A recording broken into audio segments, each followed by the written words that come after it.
युवाओं की बात कर रहे हो, युवाओं के बीच में जा भी रहेंगे, तो मेरे को थोड़ा सा बता दीजिए युवाओं के मुद्दे क्या रहेंगे, युवाओं को क्या सौगात दोगे आप?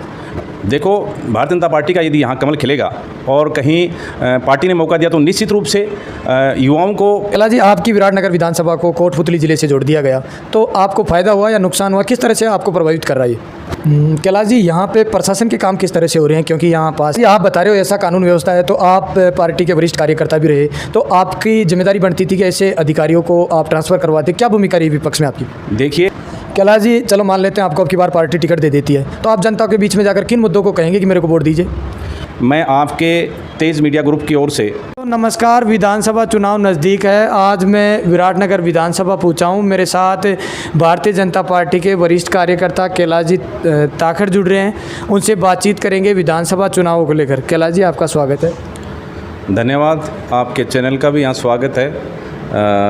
मैं कैलाश ताखड़, वर्तमान में किसान मोर्चे का ज़िले का दायित्व मेरे पास है और पूर्व में मैं ज़िले का महामंत्री रहा और BLA प्रथम रहा और पिछले 15 साल से विराटनगर विधानसभा के कार्यकर्ता के रूप में संगठन को मजबूती देने का और बूथ सशक्तिकरण का पूरा अभियान मैंने संभाल कर और बूथ स्तर तक कार्यकर्ताओं को जोड़ने का मैंने काम किया और विधानसभा चाहे लोकसभा जो भी चुनाव रहे उसमें मजबूती के साथ में, निष्ठा के साथ में भारतीय जनता पार्टी के एक कार्यकर्ता के रूप में मैंने काम किया है। कैलाश जी, यहाँ से अब की बार इंद्राज गुजर MLA हैं, उनके कार्यों को आप किस तरह से धरातल पे देखते हैं? देखिए, एक जनप्रतिनिधि का कार्य होता है कि भाई वो जनता की सेवा करे, विकास करे और साथ में बुनियादी ढांचे को सुदृढ़ करे।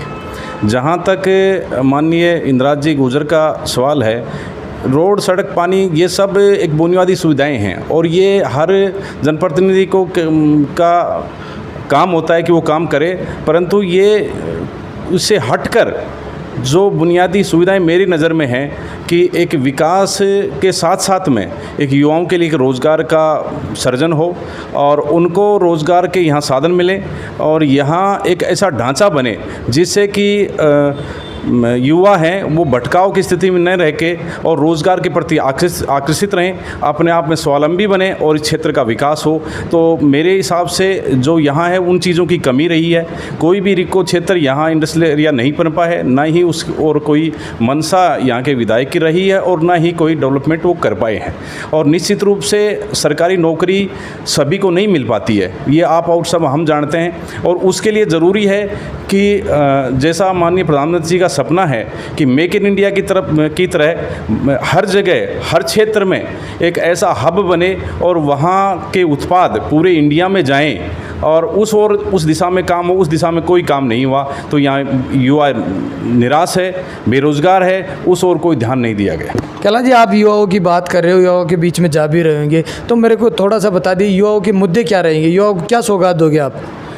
देखो, भारतीय जनता पार्टी का यदि यहाँ कमल खिलेगा और कहीं पार्टी ने मौका दिया तो निश्चित रूप से युवाओं को ऐसा प्लेटफार्म हम मुहैया करवाएंगे कि वो स्वरोजगार की ओर आकर्षित रहें, वो नौकरी लेने वाले नहीं नौकरी देने वाले बने और उसके लिए फंडामेंटल और स्ट्रक्चरल जो बुनियादी सुविधाएं हैं वहाँ यहाँ ऐसे मतलब उत्पाद हम बनाएं और ऐसे उद्योग यहाँ लगें जिससे युवाओं को रोज़गार मिले और यहाँ की GDP बढ़े और साथ में ही जनता को भी रोज़गार मिले, जिससे यहाँ विराटनगर का जो पिछड़ापन है वो दूर हो और विराटनगर एक विकसित और मॉडल क्षेत्र के रूप में पनपे। ऐसा हम यहाँ युवाओं के लिए करने का पूरा प्रयास लेंगे और उसी संकल्प के साथ में हम भारतीय जनता पार्टी के सभी कार्यकर्ता लगे हुए हैं और मैं भी उसी रूप में इनके साथ में मिलकर काम करेंगे। कैलाश जी, अभी आप बता रहे थे भाजपा के महामंत्री भी रहे, आपको लगता है पार्टी अब की बार विश्वास जता पा सकती है, आपके ऊपर विश्वास कर पाए?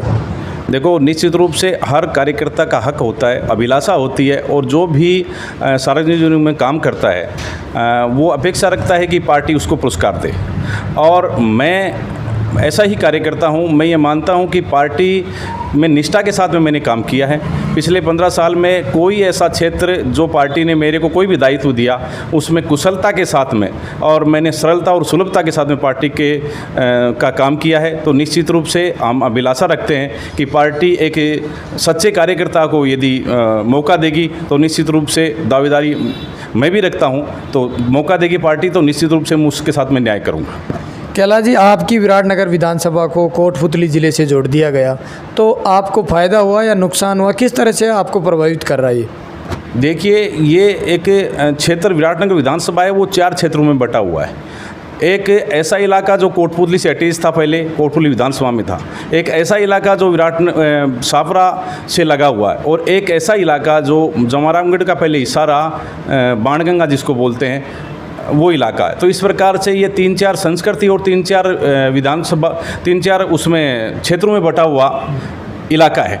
तो जहाँ तक मेरा मानना है कि पावटा पंचायत समिति है या पावटा उपखंड है, वो तो कोटपुतली के साथ में सुलभ है, उसको कोई दिक्कत नहीं है। परंतु विराटनगर का जो सुदूर इलाका है, जो 8 और 10 पंचायतें और बैराट शहर है, वो कोटपुतली से मैच नहीं करता।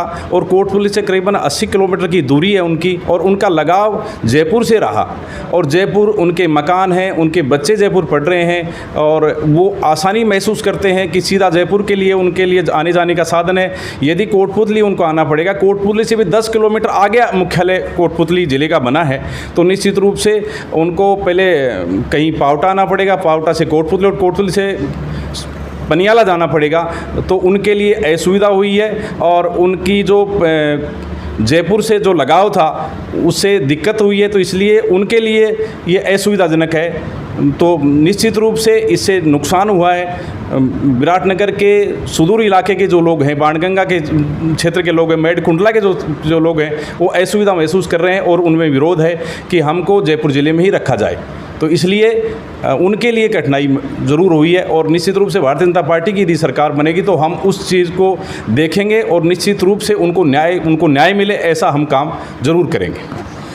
कैलाश जी, यहाँ पे प्रशासन के काम किस तरह से हो रहे हैं? क्योंकि यहाँ पास ही खनन कार्य भी हैं, और भी प्रशासन के काम किस तरह से हो रहे हैं? देखिए, प्रशासन पर कोई लगाम नहीं है। जहाँ तक मेरा मानना है कि प्रशासन पूरी तरह से पंगु है, और हर कार्यालय में जब तक सुविधा शुल्क नहीं दिया जाता, कोई भी फाइल आगे नहीं बढ़ती।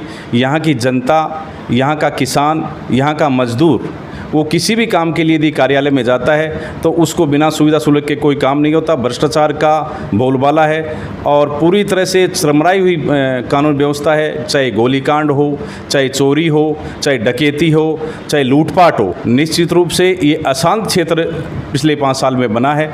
तो यहाँ की कानून व्यवस्था, मैं तो इतना ही कहूँगा कि कानून व्यवस्था पूरी तरह से लचर है, और ना महिला सुरक्षित है, ना व्यापारी सुरक्षित है, ना किसान सुरक्षित है, ना दुकानदार सुरक्षित है, ना घर में सुरक्षित और ना बाज़ार में सुरक्षित। निश्चित रूप से लचर कानून व्यवस्था है, ये मेरा मानना है। कैलाश जी, आप बता रहे हो ऐसा कानून व्यवस्था है, तो आप पार्टी के वरिष्ठ कार्यकर्ता भी रहे, तो आपकी जिम्मेदारी बनती थी कि ऐसे अधिकारियों को आप ट्रांसफ़र करवाते। क्या भूमिका रही विपक्ष में आपकी? देखिए, हमने सड़क से लेकर और विधानसभा तक जोरदार तरीके से आंदोलन किया। हम सब कार्यकर्ताओं ने और जनता का साथ लेकर हमने पुरजोर तरीके से जो भी कानून व्यवस्था बिगड़ी उसके खिलाफत जाकर के हमने आंदोलन किए हैं। जहाँ तक प्रशासन लगाने की बात है तो ये सरकार का विषय है, और निश्चित रूप से आप सब लोग, हम सब लोग जानते हैं कि सरकार के दबाव में ही प्रशासन काम करता है, और हमारा काम है विरोध करने का, और वो हमने निश्चित रूप से किया है। कैलाश जी, चलो मान लेते हैं आपको अब की बार पार्टी टिकट दे देती है, तो आप जनता के बीच में जाकर किन मुद्दों को कहेंगे कि मेरे को वोट दीजिए? जनता के बीच में मुद्दे तो आप सबको बीच में, जिस प्रकार से पिछले 5 साल में राजस्थान में महिलाओं के साथ में अत्याचार हुए, युवाओं के साथ में चीट हुई, किसानों के साथ में छलावा हुआ, और जिस प्रकार से कानून व्यवस्था की स्थिति आप सब देख रहे हैं, हम सब ये लोग, और भ्रष्टाचार का एक मुख्य मुद्दा इस क्षेत्र का जो अशांत क्षेत्र बना, भ्रष्टाचार यहाँ रहा, और एक और मेन मुद्दा हम युवाओं को रोज़गार देने के लिए और ये क्षेत्र विकसित और सुदृढ़ बने, इसके लिए हम इन मुद्दों को लेकर जनता के बीच में जाएंगे और जनता से अपना हक मांगेंगे। निश्चित रूप से हम जनता के साथ में न्याय करने का काम करेंगे और युवाओं को आगे बढ़ाने का काम करेंगे। कैलाश जी, हमारा चैनल तेज मीडिया ग्रुप है, आप विराटनगर की जनता को क्या मैसेज देंगे इस विधानसभा चुनाव के बारे में?